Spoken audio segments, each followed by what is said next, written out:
name is Paul Lehrman, and we are going to look at the use of a Nintendo Wii remote, known as a Wiimote, as a musical controller in different contexts.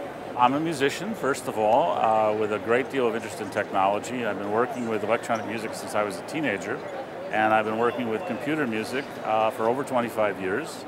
My specialty is MIDI and MIDI-controlled instruments, and I teach at Tufts University in Medford, Massachusetts, and I write a lot of books and articles about music technology and audio technology, and so I'm referred to as one of the gray-haired eminences in this field, although fortunately I'm not very gray-haired yet. One of my recent passions, well, the last 10 years, has been alternative musical controllers, creating music with objects or devices that are not considered normal instruments.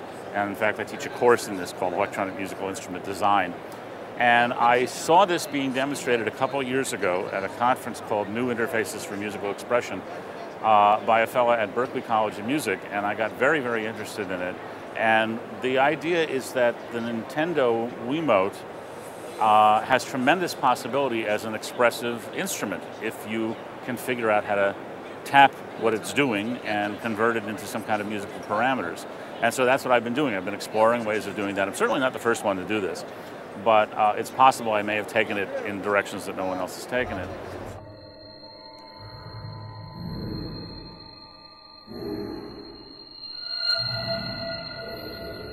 The Wiimote works with the Bluetooth protocol, which is everybody's using now in their cell phones and in their wireless computers and whatnot.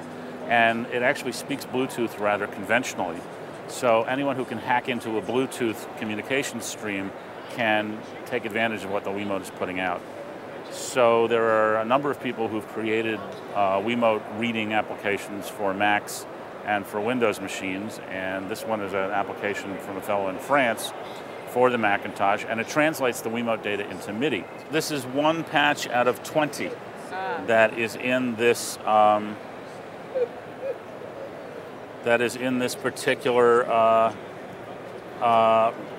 Max Uber patch. There are all these individual patches for the individual modules, and it just, if you ask me what this patch does, in general I know what it does. Specifically, I have no idea. So you have your various buttons and your joystick on the nunchuck, and you have accelerometers, and what the accelerometers do is they measure the tilt and the roll, and that's the roll, and the yaw. So it's a three-dimensional motion sensor, but besides the motion sensor, it's actually a position sensor because it's sensitive enough to do that. There's also infrared tracking in here, but I'm not using that in this particular application. And there's a new device, which I don't have here, called a Motion Plus, which is gyroscopes. It fits on the back right here. So you have a tremendous amount of information that's going around just by moving these things around. The nunchuck has its own accelerometer position sensor in it as well. And then you have various buttons and the joystick.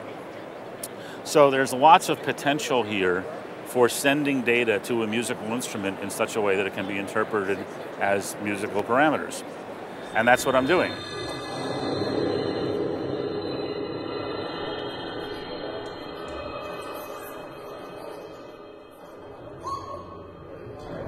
And in this particular computer display, this is a piece that a graduate student of mine and I put together. As you move the Wiimote in different directions, you can change the volume of the music, you can change the pitch range, and then by selecting one of the buttons on the Wiimote and moving the joystick, you can change these different sound parameters. The reverb mix, the filter frequency, you can play with pitch bend, you can play with the envelope, and you can play with a formant shifter, and so there's these various parameters can be played around with. Sometimes you can do more than one at a time. And so we created a piece of music that has each of us, the student and I, each of us playing a Wiimote with a nunchuck, and each of us hooked up to a computer screen, and we're playing these sounds in real life.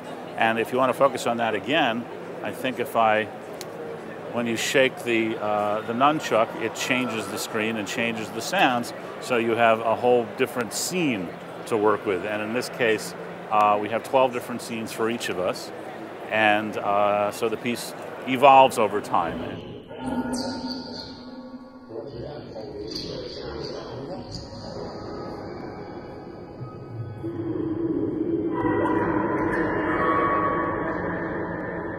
My student's name is Phil Achimovich. He's looking for work. He's a brilliant composer and programmer and player, so get in touch with me if you have any work for Phil. I do a piece called Ballet Mécanique, which is a piece from the 1920s for a mechanical orchestra. And I'm doing a performance of it next month in Boston with the Boston Modern Orchestra Project. And there's a part for a siren, and the siren can be played by cranking the siren or by playing a sample of a siren, or with an electrical siren. And I have an electrical voltage-controlled siren that the more voltage you give it, the higher the pitch is.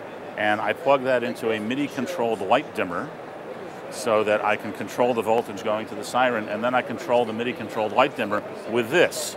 So as I move this up and down, the siren goes up and down. And we're going to do our performance that way. It's kind of a gimmick. It's not really necessary. It could be done with a wheel or with a knob, but this way it gives it a certain visual sort of cachet that could be a lot of fun. If the opportunity comes up to do more with this, I'd be happy to do it. There's certainly other controllers now that are available. I've been looking at the Microsoft project Natal or Natal, which is a image tracking system that they're using to control video games. And that's probably, at least several months away, and it's probably going to be rather expensive, but it looks absolutely fascinating. And the idea of being able to use image tracking to control musical parameters is, of course, very, very interesting. There is a program already called Jitter that does that, but this thing that Microsoft's doing looks like it may potentially be even more sophisticated than Jitter. The technical challenges are not much, because I have a program written by this fellow in France named Camille Troyat, which has solved all the technical problems for me, because it's the thing that interprets the Bluetooth data and turns it into MIDI. And then all I need to do is to take his program and decide what MIDI data I want to use with it. The problem is not a technical one, it's an aesthetic one. We have all this data, we have all this control. How do we make it interesting musically? How do we build an instrument that's musically interesting? And then how do we decide when to stop and learn how to play the instrument? Because at a certain point you can keep experimenting and experimenting. At a certain point you have to say, okay, now I have my instrument, I have what I want to do, now I have to learn how to make music on it. And I have a piece, for example, that I composed 20 years ago, which just uses a keyboard sampler.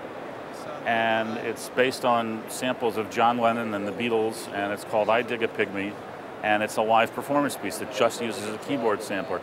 But even that piece itself, and keyboard is something I've been playing for 50 years, that piece itself is so complicated, every time I play it, I have to learn it anew.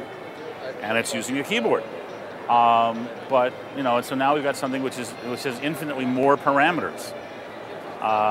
So that's the real challenge: is where do you draw the lines, and where do you say, okay, this is how we're going to make this work? The course that I teach is electronic musical instrument design, and I have videos of this piece, which is called Imaginary Dialogues, and I have videos of the performance of Pink Floyd's Adam Hart Mother that we did, in which we used the Wiimote as the vocal soloist.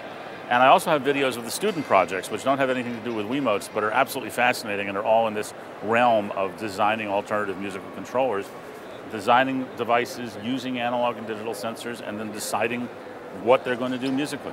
This is tremendous programming, making something which is a viable, playable, easy to get your head around interface with all this possible parameters and all this possible data. That's the hard part. And then knowing when to stop.